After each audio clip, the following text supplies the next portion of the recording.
CSK ஜெயிச்சாலும் எனக்கு மகிழ்ச்சி இல்லை, இப்படி ஜெயிச்சிருந்தா நல்லா இருந்திருக்கும்னு ருத்ராஜ் சொல்லியிருக்காரு.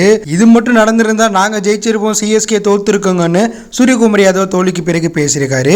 ஸோ மும்பை விசஸ் சிஎஸ்கே இவங்க ரெண்டு பேருக்கு இடையேயான போட்டிக்கு பிறகு சூரியகுமார் யாதவ் மற்றும் ருத்ராஜ் கெட்வால் என்னென்ன விஷயங்கள் பேசியிருக்காங்க அப்படிங்கிறத பற்றி தான் பார்க்க போகிறோம். நடந்து முடிஞ்ச சிஎஸ்கே விசஸ் மும்பை மேட்ச்சில் முதல்ல பேட்டிங் ஆடிய மும்பை அணி 155 ரன் சிஎஸ்கேக்கு டார்கெட்டாக வச்சதுனால அந்த டார்கெட்டை 19 ஓவர்லேயே சிஎஸ்கே அணி அடித்ததுனால சிஎஸ்கே அணி மும்பையை வீழ்த்தி சம்பவம் பண்ணியிருக்காங்க.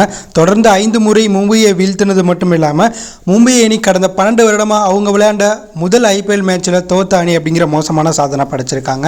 இந்த மோசமான தோல்விக்கு பிறகு பேசிய சூரியகுமார் யாதவ், கேப்டன் ருத்ராஜ் கெட்வாலுடைய ஆட்டம் எங்ககிட்டேருந்து எங்கள் வெற்றியை பறிச்சது, அவருடைய இந்த அதிரடி ஆட்டத்தால் தான் நாங்கள் அழுத்தத்துக்கு உள்ளானோம், அதன் பிறகு நாங்கள் விக்கெட்டை எடுத்தாலும் போட்டியை கடைசி வரையும் தான் கொண்டு போனோமே ஒழிஞ்சு ஜெயிக்க முடியலை. நாங்கள் பேட்டிங்கில் தொடக்கத்திலேயே முக்கிய விக்கெட்டை இழந்தோம், இருந்தாலும் 180 ஒரு 190 ரன் அடிச்சிருந்தா கண்டிப்பாக நாங்கள் இந்த மேட்ச்சில் ஜெயிச்சிருக்கலாம், ஜெயிக்க போராடி இருக்கலாம். நாங்கள் அடித்த ஸ்கோர் கம்மி, அப்படி இருந்துமே நாங்கள் அதை டிபெண்ட் பண்ண தயாராக இருந்தோம். ஆனால் ருத்ராஜ் கெட்வால் அதிரடியாக விளாண்டு ஒரு மிகப்பெரிய தாக்கத்தை ஏற்படுத்திட்டு போயிட்டார். சச்சின் ரவீந்திரா விக்கெட்டை எடுக்க முடியாமையும் போச்சு. ஸோ அதை ஏர்லேயே எடுத்திருந்தா கூட நாங்கள் இந்த மேட்ச்சில் உள்ளே வந்திருக்கலாம், ஜெயிக்க ஒரு வாய்ப்பு கிடைச்சிருக்கலாம். விக்னேஷ் புத்தூர் அருமையாக பந்து வீசினார். சிஎஸ்கே போன்ற ஒரு அணிக்கு எதிராக டெபு ஆகி இவ்வளோ சிறப்பாக அவர் பந்து வீசியிருக்காரு, பயமே இல்லாமல் பாலை தூக்கி போட்டிருக்காரு.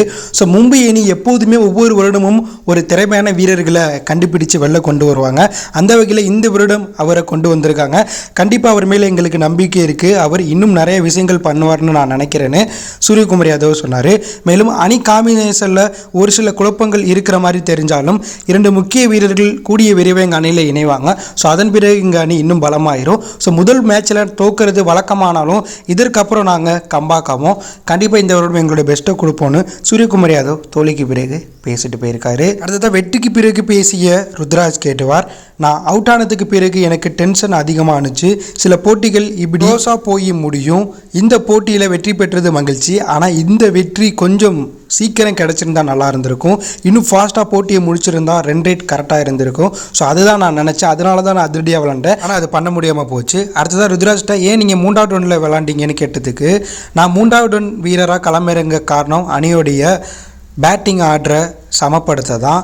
ஸோ இந்த மாற்றம் எனக்கு மகிழ்ச்சியை கொடுக்குது. ராகுல் ட்ரிபாத்தியா தொடக்க ஆட்டக்காரராக அதிரடியாக விளையாடக்கூடிய வீரர், அதனால தான் அவர் மேலே நம்பிக்கை வச்சு தொடக்க ஆட்டக்காரராக நாங்கள் களமிறக்கணும்.